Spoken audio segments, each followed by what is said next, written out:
Salut les pirates que je kiffe, j'espère que vous allez bien. C'est ce soir le live, on va se régaler. C'est à 19h sur cette chaîne YouTube. On va se régaler, on va préparer le week-end, on va boire des coups. Je vais boire du soda stream et vous pourrez boire ce que vous voulez. Vous pouvez me préparer bien vos questions sur la formation qui est sortie cette semaine sur gérer ses besoins, gérer les besoins de son conjoint en crise, les comprendre. Et vous savez que tout est une question de besoins, même dans le commercial, même avec les enfants, etc. Vous allez avoir des révélations. Ben oui, forcément, vous allez avoir des révélations sur l'amour. Et oui, Bruno, il dit des choses qui marchent dans tous les domaines de la vie. Il y a des coachs qui disent faut faire du silence radio, mais ça marche nulle part. Ça marche pas. On peut faire du silence radio avec ses enfants, on peut faire du silence radio avec ses clients, on peut faire du silence radio avec ses patrons. Eh bien, si on a la méthode contraire des besoins, c'est-à-dire que si on remplit les besoins de son patron, de son client, de ses enfants, de son mari, de sa femme, eh bien évidemment qu'on obtient ce qu'on veut. Mais c'est pas bête ça. Donc quand on vous propose quelque chose, mes pirates adorés, vous dites est-ce que ce que propose la personne qui me parle est valable dans beaucoup de domaines d'activité? Alors il peut y avoir des exceptions. Mais quand ça marche nulle part, on ne fait pas. Donc aujourd'hui, pour préparer le live de ce soir, on va parler de la relation de couple, évidemment, hein, parce que c'est notre dada ici. Et on va parler notamment de l'émotion, du chaos, de cette notion d'abandon que l'on a quand notre conjoint est en crise. Qu'est-ce qui se passe dans notre cerveau lorsque les sentiments amoureux sont déclenchés? Comment ils arrivent? Comment ces mécanismes fonctionnent? On va se régaler. L'amour, c'est un peu comme le sexe, en tout cas la relation sexuelle en général, donc il y a la relation sexuelle en général, c'est une expérience enrichissante, c'est agréable pour notre cerveau et on est programmé pour rechercher et apprécier cette relation de couple puisque ça nous permet de bien vivre, ça nous permet de ne pas avoir trop de difficultés, ça nous permet d'être bien dans sa tête, ça nous permet de ne pas dépenser trop d'argent, de pouvoir quand on est malade de se faire protéger, de se défendre, etc., etc. Donc finalement, la connaissance des mécanismes qui poussent le couple à être bien, va nous aider à récupérer finalement notre conjoint en crise et à comprendre ses besoins. Donc, votre conjoint en crise, neurologiquement, a besoin de comprendre le mécanisme de survie des espèces et il reviendra vers vous, il reviendra avec vous si vous avez compris cette notion de besoin. L'être humain a besoin de se reproduire parce que la nature a besoin des humains pour qu'ils se reproduisent. L'espèce a besoin que nous nous reproduisions. Donc on a des besoins, l'espèce a des besoins également. Voilà. C'est pas si compliqué que ça, on a tout compris. Donc l'expérience de l'amour, finalement, l'expérience du couple, vous allez revenir ensemble, si vous avez compris le problème ou le fonctionnement de la dopamine, de l'ocytocine et de la vasopressine. Oui, je vous l'ai déjà dit, oui, je vous le redirai, il faut que vous me compreniez tout ça. Ces trois neurotransmetteurs, dopamine, ocytocine et vasopressine, je vais y arriver, vont vous permettre de comprendre que si votre conjoint a ces trois neurotransmetteurs qui sont en place, ça va l'aider à revenir parce que ça veut dire que vous aurez rempli ses besoins. Donc la dopamine, c'est le principal neurotransmetteur du plaisir du circuit de récompense du cerveau. Ça joue un rôle important dans l'excitation sexuelle et les sentiments amoureux. Hein, donc si des fois vous me dites oui mais comment moi je peux faire Bruno pour que mon conjoint retrouve du désir pour moi. Alors première chose, vous allez aller en descriptif de cette vidéo, vous allez aller dans le catalogue de formation, vous allez choisir comment ressusciter du désir, comment susciter du désir chez une personne, chez son partenaire en crise. Oui. Vous allez recréer du désir si votre conjoint, quand il est avec vous, il a de la dopamine, c'est la récompense. Les hommes et les femmes aiment bien se sentir récompensés. On met des milliers de médailles là, aux militaires. Oui, il faut les récompenser. Ça donne de la dopamine. C'est un rôle important. Tous les mammifères, et pas que les hommes, trouvent le sexe, la récompense gratifiante.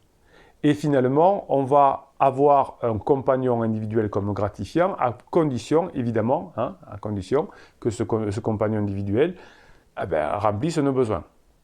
Lorsque vous allez regarder le visage de votre mari, le visage de votre femme, et que vous êtes amoureux, c'est-à-dire que chaque fois que votre conjoint va être bien avec vous, ça va être léger, vous allez être léger avec votre conjoint, qu'est-ce qui va se passer? eh bien, son circuit de récompense, le VTA, le striatum, le noyau accumbens, eh bien, tout ça, ça va être inondé de dopamine. Comme quand vous prenez la drogue, comme quand vos enfants jouent aux jeux vidéo, ils sont pleins de dopamine. Eh bien, vous allez récupérer votre conjoint si vous remplissez ses besoins, et notamment sa dopamine. Mais vous avez aussi l'ocytocine et vous avez aussi la vasopressine, qui sont ensuite, une fois que le conjoint est content de vous voir, parce que vous créez ses besoins, eh bien, l'ocytocine et la vasopressine vont être liées intimement cette fois entre vous et votre conjoint, et ça va créer un attachement. Hein, ce sont les hormones clés, l'ocytocine, la vasopressine, pour créer cet attachement que l'on appelait romantique à une époque, mais en tout cas qui vont être libérés notamment pendant le sexe et notamment pendant l'orgasme. Donc messieurs, faites-moi jouir vos femmes. Bruno se calme. Oui, chaque fois qu'il y a une jouissance, il y a de l'attachement, parce qu'il y a de l'ocytocine. Comme quand une femme accouche, hein, elle est inondée d'ocytocine pour être attachée à son bébé qui va lui demander beaucoup de présence et beaucoup d'effort. Donc les concentrations d'ocytocine et de vasopressine vont augmenter pendant la phase initiale de la lune de miel, mais vous allez pouvoir ensuite les renouveler hein, tout au long de votre couple et pendant la récupération de votre couple notamment. Donc l'importance de cette ocytocine et de la vasopressine va permettre de rester ensemble pendant la phase 4 comme ça a permis de se rencontrer au niveau de la lune de miel. Donc votre conjoint en lune de miel, peut-être avec pansement, vous met en concurrence. Et au départ, vous ne pouvez pas lutter parce que pendant la lune de miel, cette ocytocine, cette vasopressine et la dopamine est plutôt du côté de pansement. Mais au bout d'un moment, hein, on va diminuer, ça va diminuer, c'est mécanique, toute la lune de miel se diminue.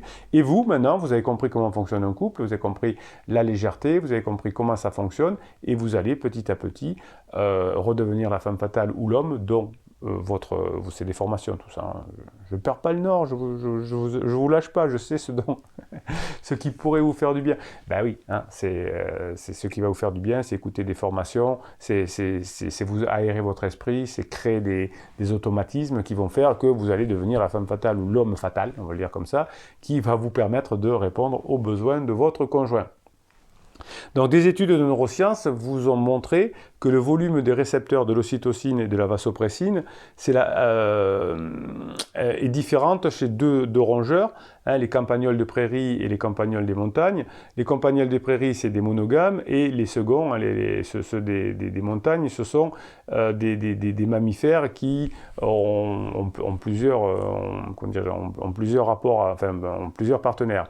Donc le volume des récepteurs est modifié dans l'une ou l'autre des espèces, hein, si on sait le faire, et on voit que si on modifie ces récepteurs, eh bien on va modifier le comportement, notamment copulatoire, et ça souligne la base neurologique des comportements de la liaison, puisque quand on change les récepteurs d'ocytocine et de vasopressine, on a un nouveau comportement. Okay. Donc vous allez, si vous voulez récupérer votre conjoint, pas faire un silence radio, une manipulation, des lettres magiques, etc., vous oubliez, on va faire des choses qui vont impacter durablement le cerveau de votre conjoint. Alors non pas pour le manipuler, ici on ne manipule personne, mais si vous avez l'objectif d'arriver à... si votre besoin c'est de revenir en couple, eh bien il va falloir que vous redonniez le besoin de votre conjoint. Et vous ne le manipulez pas, au contraire, vous lui donnez ce dont il a besoin. C'est beaucoup plus facile que la manipulation. La manipulation, ça se retourne contre nous à un moment donné. Donc on dit que l'amour est aveugle, notamment pendant la lune de miel. Eh bien, vous allez faire en sorte que votre conjoint, finalement, redevienne aveugle de vous. Hein. Ben oui, par moment, on va arriver là. Lorsque vous allez regarder votre bien-aimé, eh bien, puisque vous aurez répondu à ses besoins, eh bien, son cerveau va à nouveau diminuer hein, son cortex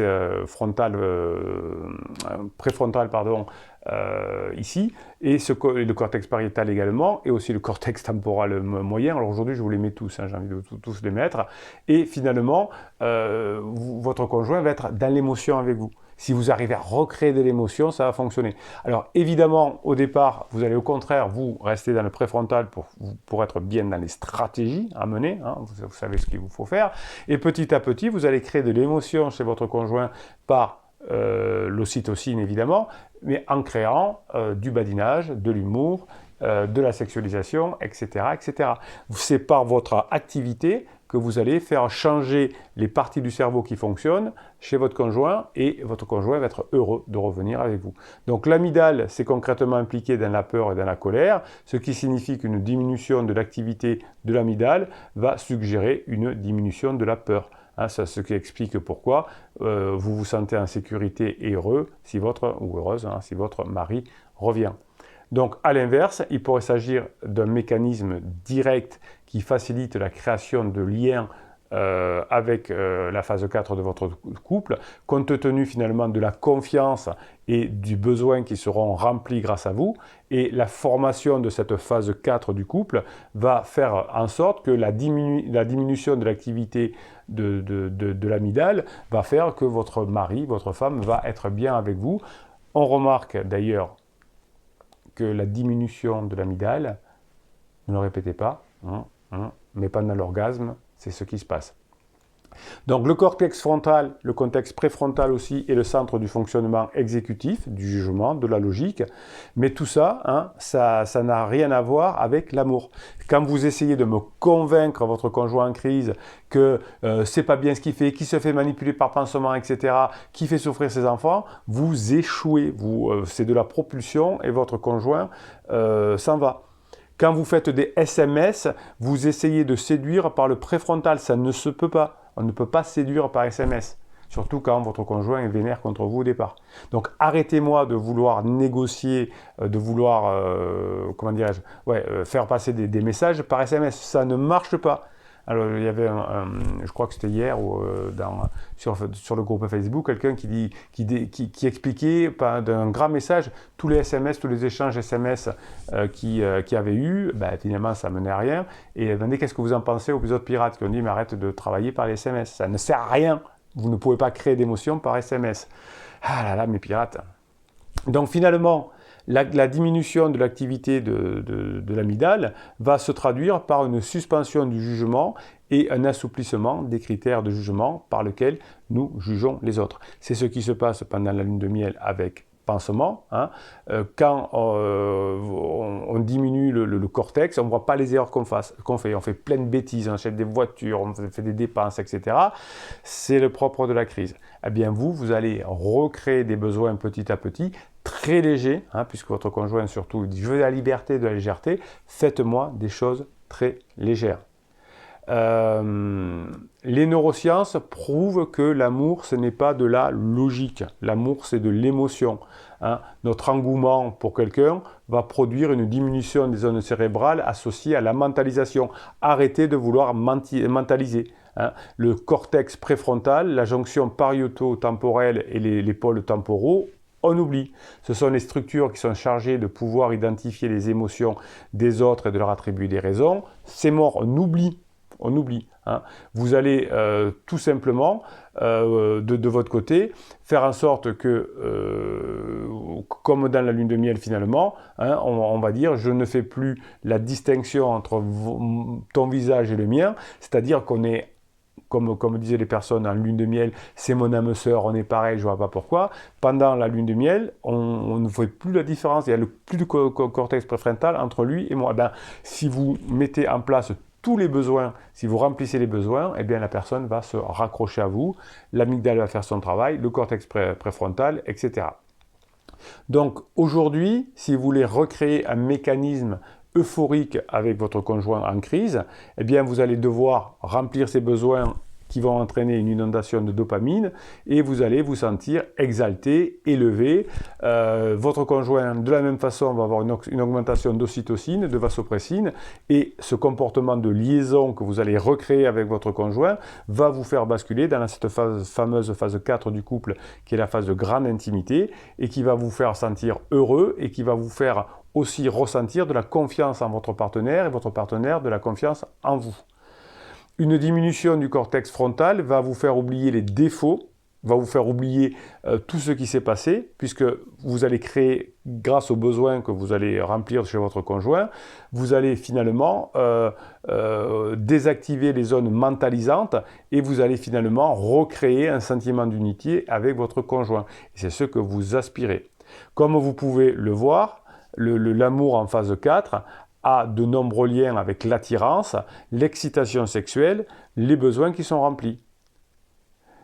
Votre phase 4 du couple va venir si vous donnez des stimuli gratifiants pour votre conjoint, qui va avoir envie de vous, et puis qui va avoir une activité sexuelle. Et l'activité sexuelle avec vous, eh ben, ça va créer cette ocytocine, ça va créer cette vasopressine. Vous comprenez tout le mécanisme, hein, vous remplissez les besoins, dopamine chez votre conjoint, création d'ocytocine et de vasopressine qui vont permettre de se retrouver. Donc, on se réfère aux neurosciences pour comprendre comment ça fonctionne. On oublie tout le reste, la psychologie à l'eau de rose. On fonce, on remplit les besoins, on va en reparler ce soir dans le live. On va se régaler. Ok ? On va regarder un ou deux quand même petits messages que vous m'avez envoyés dessous des vidéos. On va pas aller sur Telegram. Vous trouvez un descriptif de cette vidéo le catalogue des formations, plus de 80 formations. Écoutez les formations dans vos oreilles. C'est des formations à base de neurosciences. C'est pas des trucs petit A, petit B, petit C, comme on avait à l'école, il fallait apprendre par cœur et on oubliait tout après. Là, vous n'avez rien à faire. Vous les écoutez, vous ne mettez pas devant l'ordinateur, vous faites autre chose en même temps, mais vous les écoutez, vous les écoutez. Une formation, ça dure 2h30. 2h30. Des fichiers de 10 minutes. Vous écoutez les fichiers dans n'importe quel ordre, mais vous les écoutez. Vous créez vos chemins neuronaux. Là, clac, clac, clac, ça ne bouge plus. Et ça devient automatique. Vous saurez automatiquement créer les besoins de votre conjoint. Allez, on fait un petit tour du côté de YouTube, on se prend un ou deux commentaires et on se prépare pour le live de ce soir. Allez, un message de rock'n'roll. Non, rock'n'rock, pardon. Donc, vous mettez des messages là sous les vidéos. Pourquoi ? Ben parce que vous apprenez plein de choses dans les formations. Mais après, il faut avoir l'énergie, la grinta, hein, pour les mettre en place. Donc, c'est comme les voitures. Les formations, c'est la voiture, la structure que vous mettez dans votre cerveau. Et ensuite, il faut de l'essence pour que ça avance. Salut à vous, grand Sachem et Sachant. Oula, Sachem et Sachant. Moi aussi, ça va mieux. Petit pas par le détachement émotionnel, ça paye. Oui, la méthode des petits pas, je pense que je vous la ferai, je crois qu'elle est en formation express, la méthode des petits pas. Je vous en ferai une formation complète, totale, parce que ça vaut le coup de comprendre. C'est bon de pouvoir aussi répondre à ses besoins. Bonne journée à tous. Romain lui répond, super content pour toi. Moi aussi, je continue à travailler. Non, je commence à travailler le détachement émotionnel et je pars de loin. C'est bon ça. C'est quand même fou, pirate, c'est quand même fou ce que nous sommes en train d'apprendre sur nous, notre couple, nos besoins, comment les satisfaire, les besoins différents de l'homme et de la femme dans un couple, les règles de fonctionnement d'un couple pour que celui ne s'étouffe pas et surtout s'épanouisse. Oui, ben, c'est bien. Voilà. Moi, je trouve que vous êtes des pirates au top parce que vous comprenez. D'abord, la première chose, vous investissez sur vous et c'est la meilleure chose que vous pouvez faire.